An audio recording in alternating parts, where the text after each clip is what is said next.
Looking through the viewfinder and crossing the threshold of the unknown, we uncover stories hidden in plain sight. Experience the profound moments of discovery that altered the course of human history. You never say that. Please, open the door now. Identify yourself and state your reason. I don't need to explain myself. This is a welfare check. I am safe. You have no authority to enter. You're obstructing an investigation. You're violating my rights. Leave immediately. Last warning, open... The doorbell camera started recording at exactly 2:47 in the morning when its motion sensor detected someone moving on the front porch. Over the next 12 minutes, it captured footage that would completely destroy a police officer's career, expose corruption inside the department, and lead to one of the biggest civil rights settlements the city had ever seen. Inside the apartment, a woman was sleeping peacefully. She had no idea that her quiet Tuesday night was about to turn into a legal nightmare that would change her life forever. Before we jump deeper into this unbelievable story, let me know in the comments where you're watching from tonight. And if you haven't already, make sure to hit that subscribe button, because this case is full of twists you will not see coming. Trust me, you'll want to follow this story all the way to the end. Judge Rebecca Foster had served on the federal bench for 11 years. At 52 years old, she was well known in the legal world for her sharp mind, strong sense of fairness, and zero tolerance for constitutional violations.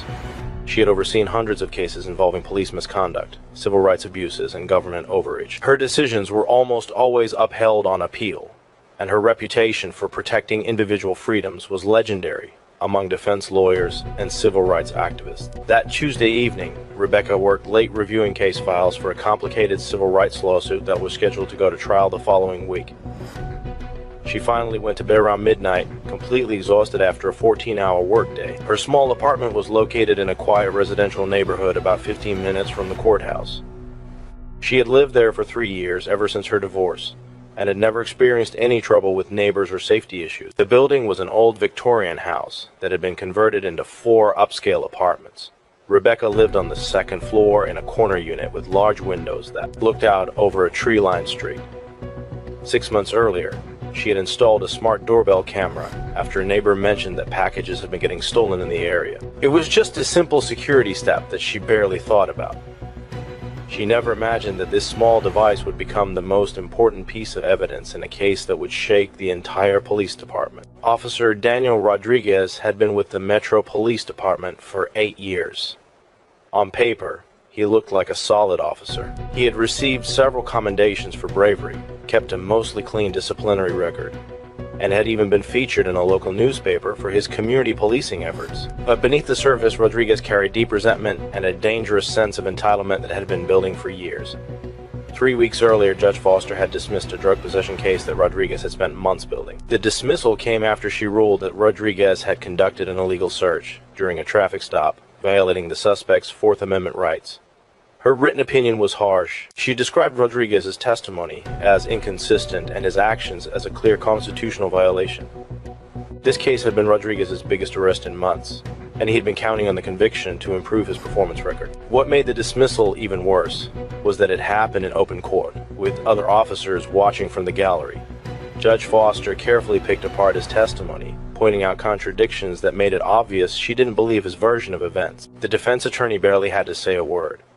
The judge's questions alone exposed the weaknesses in Rodriguez's case. After the hearing, Rodriguez stormed out of the courthouse, angrily muttering to his partner about activist judges and their so-called anti-police agenda. His supervisor tried to calm him down, explaining that these things happen and that he needed to be more careful about following proper procedures. But Rodriguez wasn't interested in following rules. He wanted payback. For the next 3 weeks, Rodriguez began driving past Judge Foster's apartment building during his patrol shifts. He learned her routine, noticing when her lights turned on and off when she came home from work, and when she left in the mornings. He told himself he was just keeping an eye on the neighborhood, making sure everything was safe. But his partner started to notice how often they ended up on Rebecca Street, especially during late night shifts. That Tuesday night, Rodriguez was working alone. His usual partner had called in sick, and the department was short-staffed, so he was patrolling solo. He had been in a bad mood all week because another one of his arrests had been thrown out by a different judge. That judge even cited Judge Foster's ruling as precedent. It felt to Rodriguez like Rebecca Foster was personally ruining his career, and his anger reached a dangerous level. Around 2:30 in the morning, Rodriguez made a decision that would change everything. He parked his patrol car 3 blocks away from Rebecca's building and quietly walked through the shadows toward her front porch. He convinced himself he was doing a welfare check, even though he had no radio call or any real reason to be there. In his mind, he was teaching an uppity judge a lesson about respecting law enforcement. The doorbell camera recorded Rodriguez as he approached the front door. He was in full uniform, including his duty belt and body camera, but the body camera was noticeably turned off. He stood on the porch for several minutes, nervously looking around before pressing the doorbell. When no one answered after 30 seconds, he pressed it again, holding it down longer this time. Inside her apartment, Rebecca was startled awake by the loud doorbell.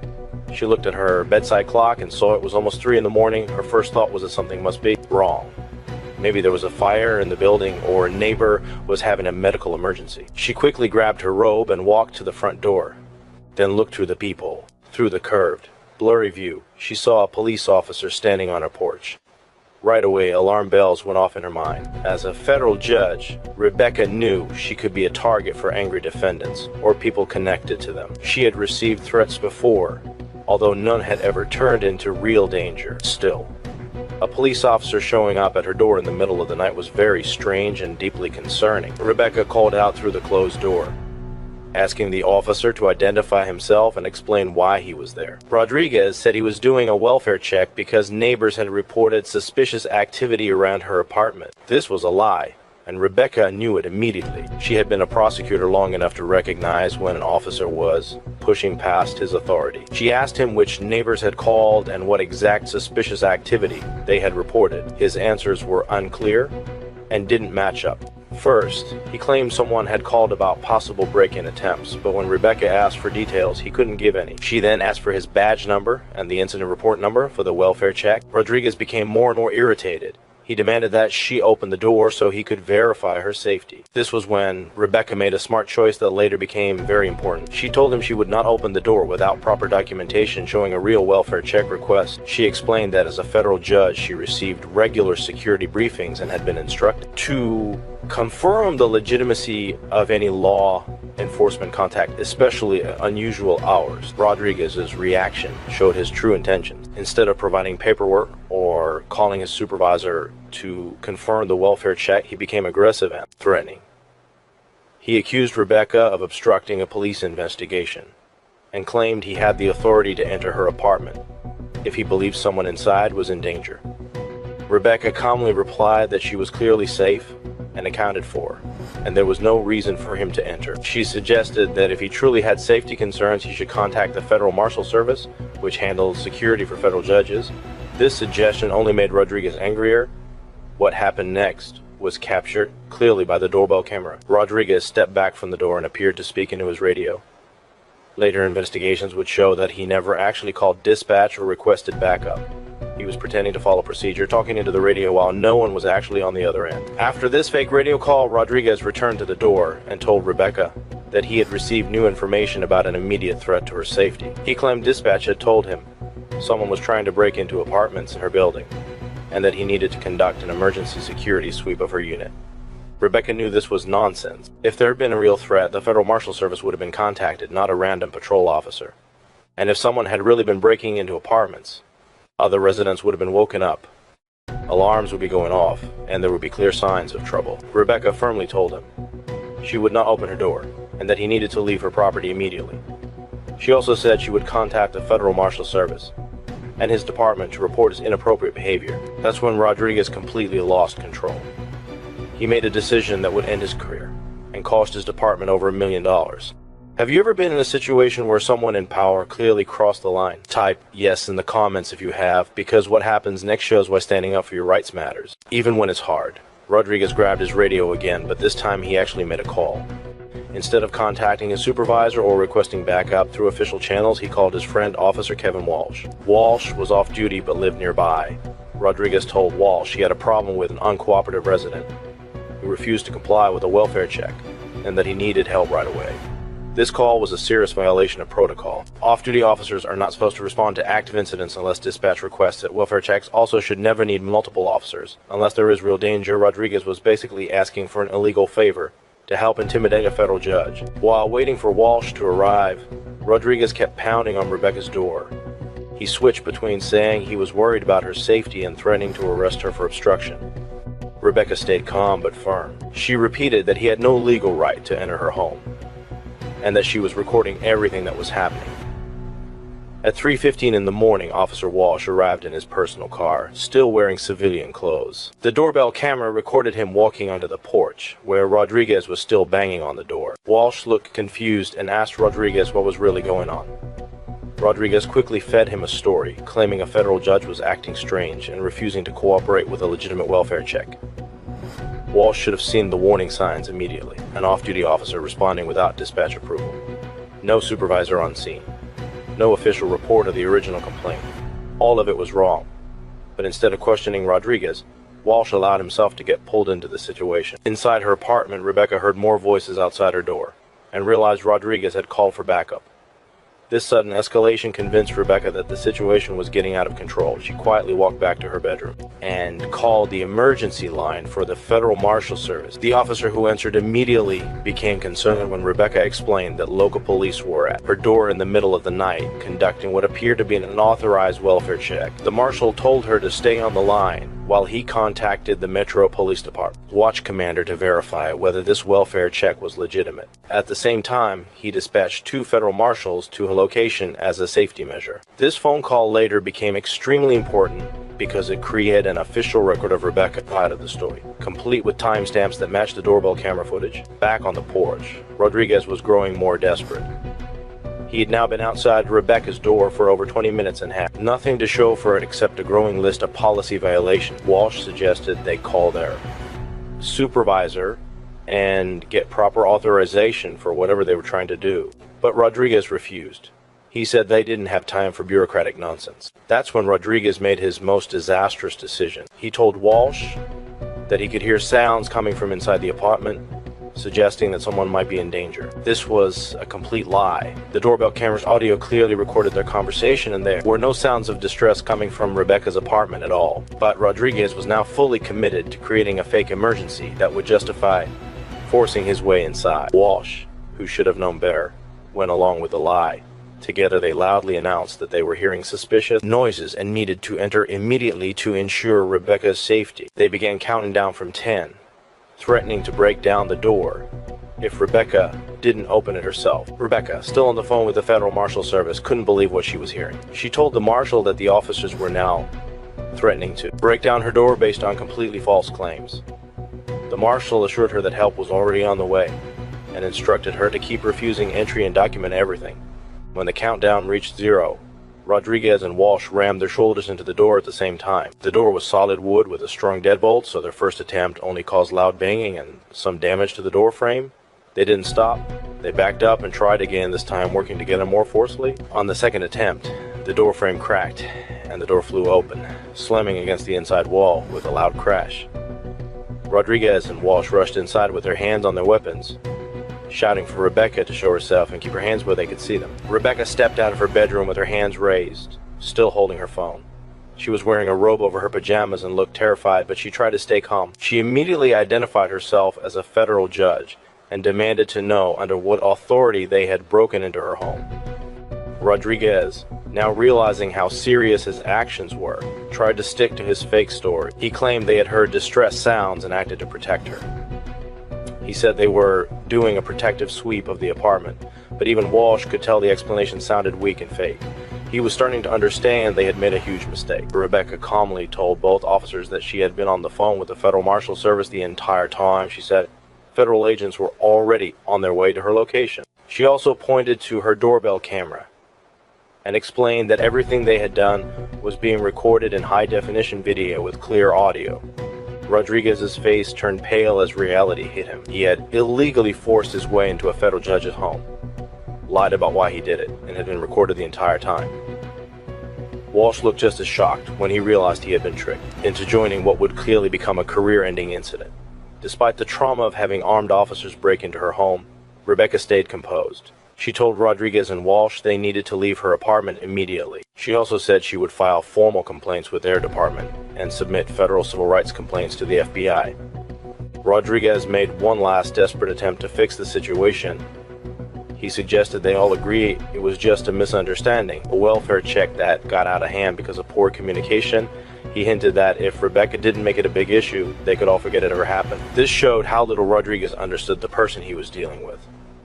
Rebecca had spent her entire career fighting police misconduct just like this. The idea that she would help cover up a clear violation of her rights was not just naive, it was insulting. She firmly told him there would be no cover-up and no quiet ending to this. Rebecca explained that Rodriguez's actions represented everything that was wrong with police culture. She told him she had a duty as a federal judge to make sure officers who violated citizens' rights faced real consequences. Just as the tension reached its peak, the Federal Marshal Service arrived. 2 federal agents approached the apartment with their weapons drawn. They had already been briefed that local officers had illegally forced their way into a federal judge's home. They quickly assessed the situation and took control of the scene. The marshals ordered Rodriguez and Walsh to step away from Rebecca and explain why they were inside her apartment. Both officers tried to stick to their story about responding to a welfare check, but the marshals were not convinced. They had already spoken with the Metro Police Department's watch commander, who confirmed that no welfare check had ever been approved or dispatched to Rebecca's address. Within minutes, the watch commander arrived, along with 2 patrol supervisors and an internal affairs investigator who had been called out of bed. The watch commander took one look at the broken door, the federal marshals, and Rebecca standing there in her robe. He immediately realized his department was facing a serious disaster. Rebecca gave a detailed statement to the internal affairs investigator. At the same time, the federal marshals secured the doorbell camera footage as evidence. The video clearly showed Rodriguez approaching the apartment with no valid reason, lying about why he was there, calling unauthorized backup, making up an emergency, and then forcing his way inside illegally. The watch commander immediately suspended both Rodriguez and Walsh while a full investigation was launched. He also made sure photos were taken of the damaged door and apartment. Emergency repairs were arranged to secure Rebecca's home for the rest of the night. By sunrise, news of the incident had reached the highest levels of both the police department and the federal court system. The police chief was woken up at home and briefed on the situation. At the same time, the chief judge of the federal district court was informed that one of his colleagues had been the victim of what appeared to be a police home invasion. By mid-morning, the media got hold of the story. By noon, it was a top headline on every local news channel. The headline practically wrote itself. Federal judge's home invaded by rogue police officers. Entire incident caught on doorbell camera. Rodriguez's personnel file was immediately reviewed. It revealed a pattern of complaints about aggressive behavior and constitutional violations that supervisors had mostly ignored. The drug case that triggered his anger toward Rebecca was just the latest in a long line of cases where judges and defense attorneys had questioned his honesty. Walsh's involvement also damaged the department's reputation. As an off-duty officer who responded to an unauthorized call, he had violated multiple policies. He showed the kind of loyalty over law behavior that federal investigators often look for in misconduct cases. Within 48 hours, the FBI opened a civil rights investigation. They treated the incident as a possible criminal conspiracy to violate Rebecca's constitutional rights under color of law. This federal charge carried serious felony penalties and could result in major prison time for both officers. Rebecca hired one of the most respected civil rights law firms in the country. They had a history of winning multi-million-dollar cases against police departments.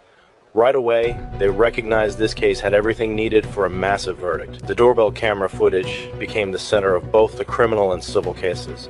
The video was so clear that it destroyed any chance the officers could claim they acted in good faith.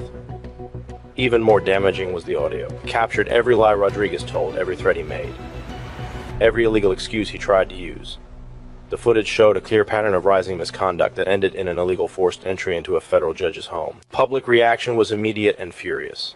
Civil rights groups demanded federal oversight of the police department.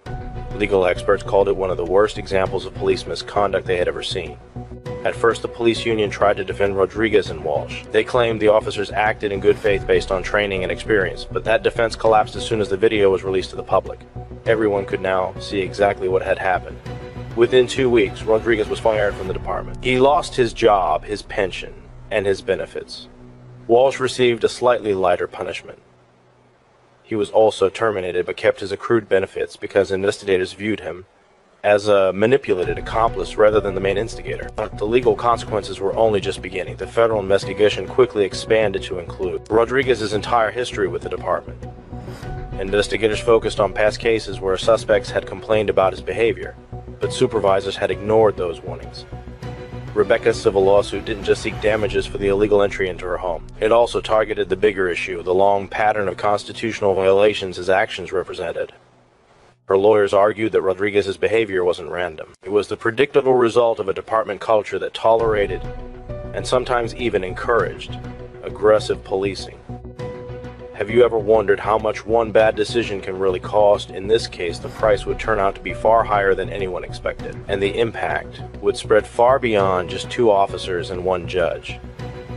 During the discovery phase of the lawsuit, Rebecca's legal team uncovered a massive amount of evidence the department never wanted made public. The team, led by veteran civil rights attorney Sarah Chen, subpoenaed Rodriguez's full personnel file, internal emails between supervisors, and training records from the past 5 years. What they found showed a disturbing pattern of misconduct that went far beyond one officer's personal grudge.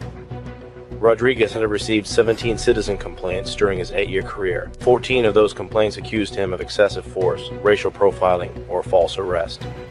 Even more shocking, supervisors knew about his behavior and still failed to take real disciplinary action. Internal emails showed his sergeant joking about Rodriguez's aggressive style.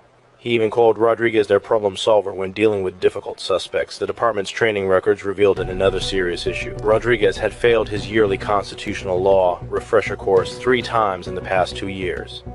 This course specifically covered Fourth Amendment rights, and when officers are legally allowed to enter private homes. His repeated failures should have led to extra training or suspension.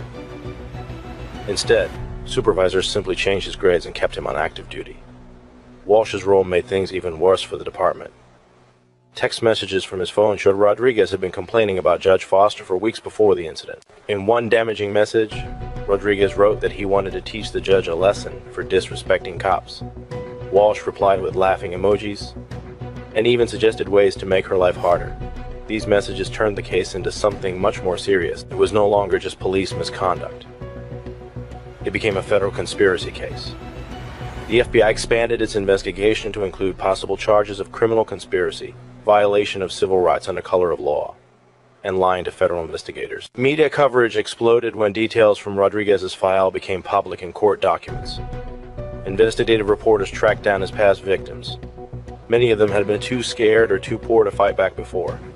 A clear pattern emerged. Rodriguez had been targeting vulnerable people for years, while the department looked the other way. Maria Sinos, a single mother, came forward. She said Rodriguez illegally searched her car during a traffic stop, planted evidence when he found nothing, and threatened her children when she tried to complain.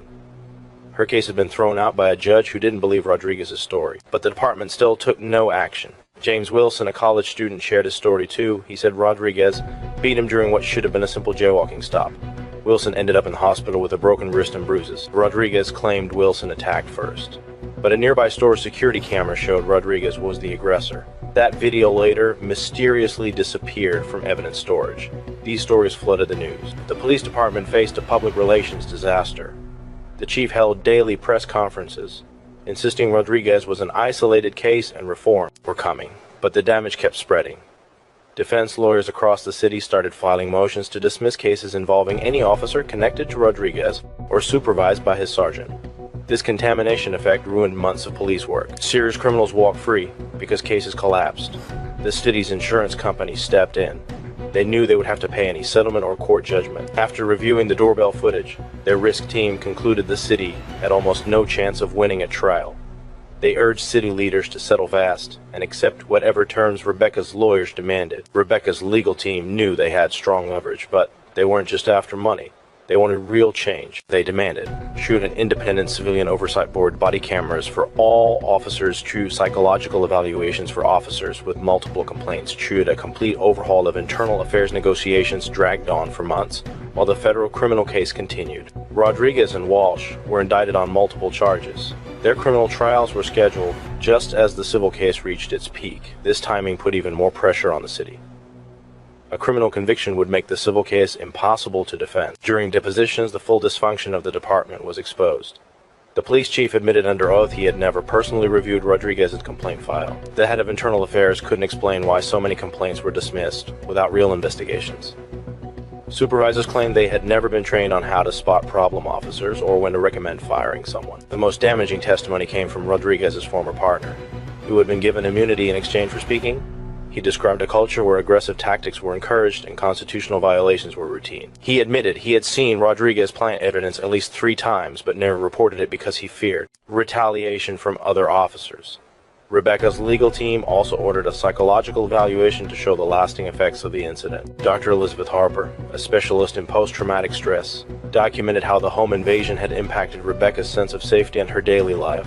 She suffered from sleep problems, constant alertness, and anxiety that lasted for months. Rebecca had to move to a new apartment because she no longer felt safe in her old home. She installed extensive security systems and found it hard to sleep without multiple locks and alarms. The woman who had once fearlessly handled dangerous criminal cases was now scared of unexpected knocks at her door. The financial impact went beyond her personal suffering. The incident disrupted her work schedule, forcing her to postpone important trials. Court administrators had to reassign cases and reschedule hearings, causing delays that affected dozens of other people. Months later, the ripple effects of Rodriguez's actions were still being felt. Public pressure for reform grew when the local newspaper ran a detailed investigation into the police department's disciplinary practices. The series revealed that the department had paid over $2 million in misconduct settlements over the past 5 years, but only 3 officers had ever been fired for cause during that time. Community activists held protests outside the police station and city hall, demanding accountability and transparency. Religious leaders organized prayer vigils calling for justice and reform. The incident became a symbol of everything wrong with police culture and the urgent need for change. A federal oversight team released a harsh report documenting failures in training, supervision, and accountability. They recommended placing the entire department under a federal consent decree, which would enforce court-approved reforms and ongoing monitoring for years. City council members began calling for the police chief's resignation, saying the problems were too deep for minor reforms. The mayor found himself caught between defending his appointee and responding to overwhelming public pressure.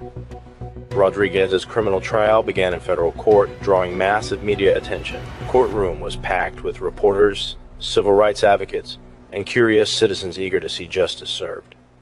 The prosecution's case was clear. The doorbell camera footage showed that Rodriguez had clearly violated Rebecca's constitutional rights under color of law.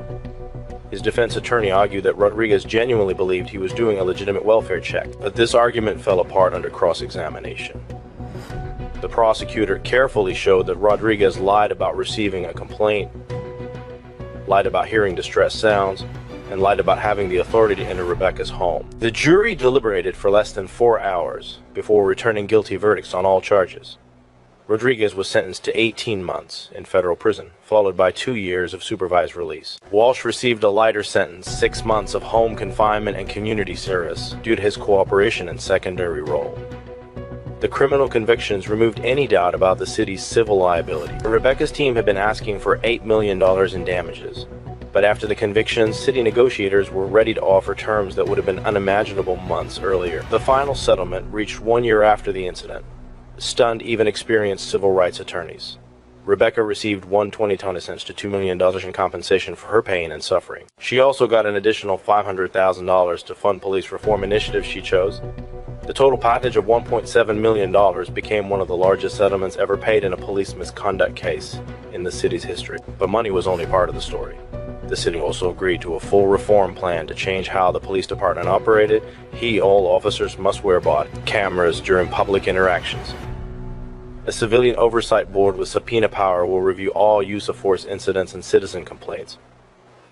Head officers with multiple complaints must undergo psychological evaluations and additional training. Rodriguez lost everything that night: his career, pension, freedom, and future. All because he couldn't accept that a federal judge had done her job correctly. Rebecca Foster proved that accountability isn't just possible, it's inevitable when brave people stand up for what's right. And technology records the truth. That doorbell camera didn't just capture an incident, it captured justice in action. This case was shocking, but the one on the right ends in a way no one expects. Archives do significantly more than just preserve the past. They softly whisper the intricate stories of our world. Each story is a necessary fragment of a larger truth. Thank you for choosing to seek that truth alongside our dedicated team.